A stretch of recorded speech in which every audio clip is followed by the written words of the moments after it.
we can check the visual of this line, which I told you we can check it in our top view. So when you are going to edit type of any kind of ester, you are going to have this line, and this line visualization is in graphic here, single, and you can click on free line dot, as usual it's high headed. Then you can change your cut line graphic, for example double line. Click OK and apply. It's going to be double line. It's also beautiful and nice. And if you want, that's an important note, I think you should write it down somewhere. If you want to have a number of your staircase, you just need to go to the annotation, because the number is annotate, so we are going to annotate tab. Then in annotate tab we are going to have here treat number.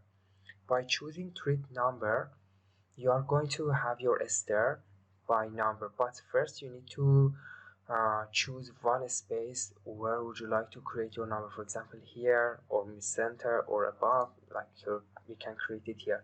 So we will see how many number we have. And also this one is manageable too. By just choosing your numbers, you are going to have here tag type riser, for example, or treat. It's not for example it's going to calculate about the riser type or treat. It depends. If you are creating your staircase like the glass one which we created, we didn't have treat, so we are just going to use we didn't have riser, so we needed to just use the treat. The other option is display rule. It depends. We can use odd, we can use for example even, or we can use start and end 1 to 30. It's also very useful. And the other one is orientation. We can choose horizontal, we can use vertical. It depends about our project, the number and the size of the number. You can change the number. For example here it says number size, we can change it for example to 2. It's going to be bigger. So these are the things we can consider about the graphics of the stair. And if you have a question why this line is here, why it's not here, it's about our visibility level, which is we can find it here, view range. It's about our view range. View range is also very important note in Revit. We are going to turn on the show, and we can see here number 1, it says the explanation here. Number 1 is the primary range top. Number 2 is our primary range cut plane. So now the line we have in the stair is about the number 2, because our floor, our stair was cut around number 2, as you see. And number 2 here we can see cut plane 1.2 meter. So our plane was cut in 1.2 meter. Our top view, we can see maximum in each view. For example, if you're going to level A1, the maximum top view you are going to observe is 2.3. okay. For example, if your floor is for example you have a very long ceiling, which we have in our project, for example 5 meter, it doesn't matter, you can change it here, but it's not going to be useful since we are going to create everything. Maximum it's going to be 2.3. For example, if you're creating door, the maximum is going to be 2.3, not going to be 4 meter door. So it's a kind of good number here. And then cut plane 1.2, also it's a good number, because as you will see, we are going to the plan. You will see the window which we are created. We are going to see the, for example, cut of our window from the top. We can see the detail of profile. So why is that? It's because the cut plane is in 1.2. So when, for example, you create a window, you are going to choose a seal height for 90 centimeter. After that, you are going to choose your window for 1 meter. So 90 centimeter plus 1 meter is going to be 1.9. Our cut plane is 1.2, so it's going to cut our window from the center. If, for example, you are creating type of window which is under the 1.2 and you don't have a seal height, so it means that you can see the frame, top frame, actually you cannot see your frame as well, because we are going this cut plane is cutting the wall. As you will see, number 2 here, it's cut the window, okay, here as well. But if this window located in the under the line number 2, you are just going to cut your wall like a number 1, it's cut the wall here. So you are going to see the detail of the wall, you are not going to see any window. So it's a very important note.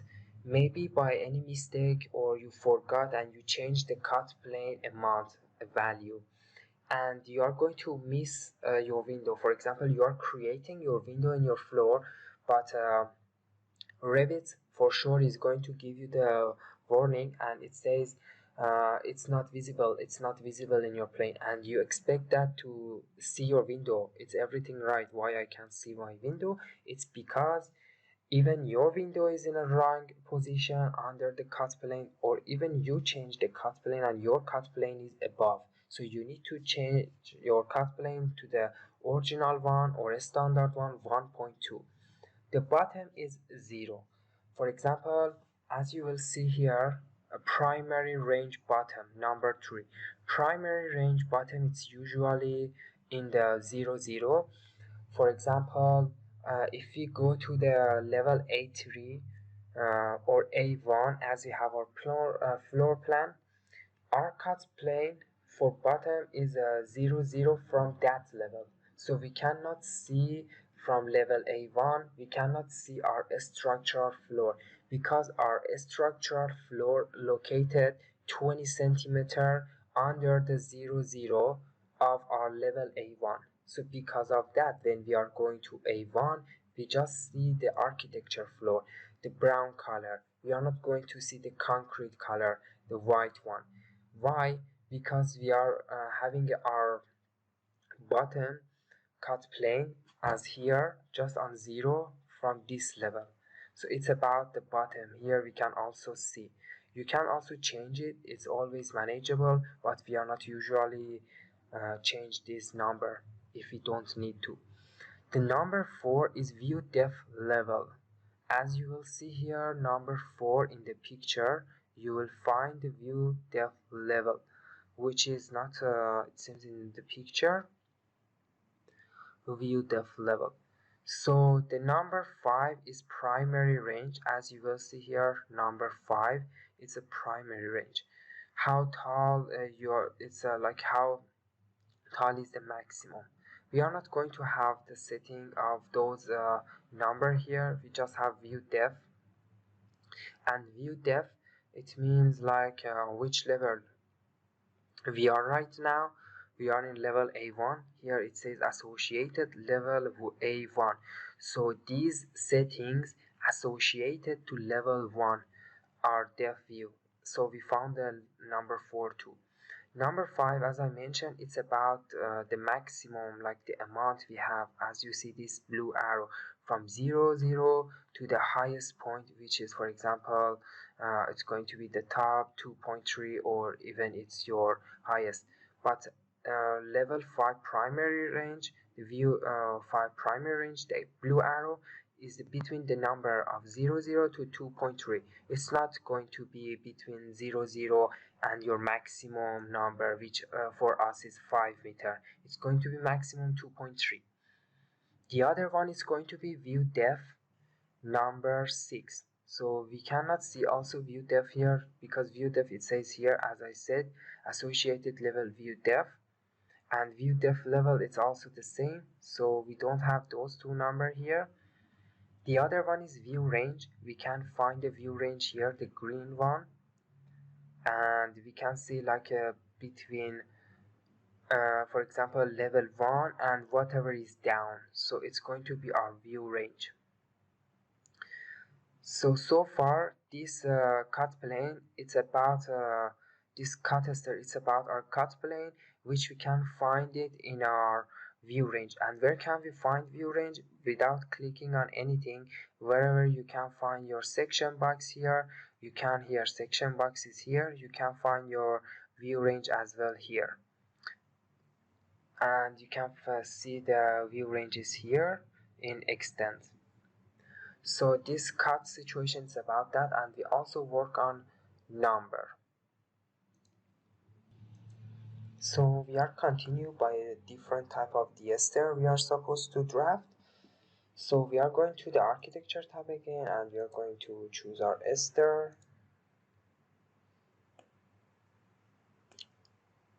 and we are going to choose our full step spiral.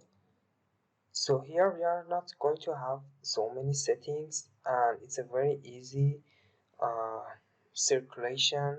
So we just need to press our ester, and you will see the number of the riser fertilizer created already. But when you are going to make it bigger, it says like when you are opening it, it's like this. Okay, so when you are opening your ester, you are going to have a different shape. For example, something like that. It depends like with what kind of angle you are going to draft your ester. You're, for example, going to create it like half of the circle, or you're going to finish and complete all of your circle. It's like that. For example, let's go with this one, and after that you're going to create it. So it's a very radius stair like the L and U shape. You just need to open your stair with that angle. The other one is much more manageable. We can say it's close to a straight. So it says like keep constraint. We can turn it on, and we can draft it. It means that for example, when you turn on the keep constraint, it's going to draft the later of the stair. For example, 1 to 3 where 30 is finished, we are going to create more. So because we are stay in our drafting situation for this step, but if you are just going to select finish, this one will be created, and the next step is to start creating our manageable circle step. We go to the stair, we are going to choose our stair, and after that you are opening your angle. It's like the other one, okay? But the benefit is, for example, when you open your angle, you are going to draft your treat by yourself. You are going to draft it by yourself. For example, you can draft your riser by here, and after that you can create, for example, a shape of landing such as this one, or you can, for example, use this one, close it, open it, like this. For example, now we are going to have landing here, and we can then draft it, or we can just have a small landing here, and after that drafting. Then we can continue. If you continue in the center line, you are going to create landing, and after that drafting your stair again, landing and stair again. But now we need to change it because we created lots of landing here, so it's going to be not a nice stair. Let's create this one. It's okay, we are above that because it's the longest stair and it won't be a problem. We can find it here. So this is the stair we created, and this one the other one. We can go create something else, like go to the stair. Okay, we need to come out of our this stair, and after that we can go and see our railing too for this one. Here we go. So as you see, we started, we go up and we go up, so it's fine. Sometimes even you like go above your stair which you created because it's a very long, for example, floor. It's like 5 meters. Then we are going to create the next one, stair, and we can create something more, one more. For example, we can open this angle, we can go here, and after that we can just take this line, continue here, take this line, continue here, and here we go. Okay, we need to draft it because we jumped out. We are going to continue.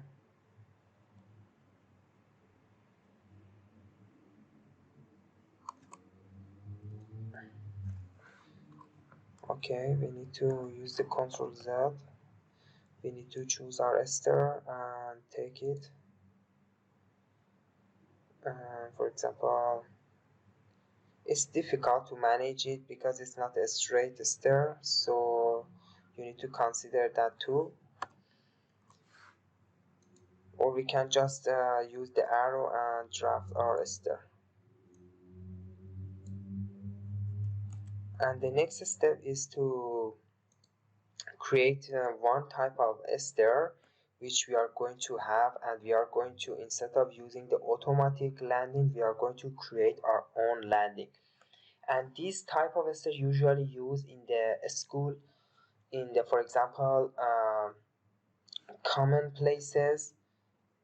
So we are going to use this type of stairs to like separate and give a space to the lots of population. So for example, instead of so many people go up from one stairs, they can, like, we can design our stair like somehow they are going to go up from two, come down from one, something like that, which we are going to work on that in the next class.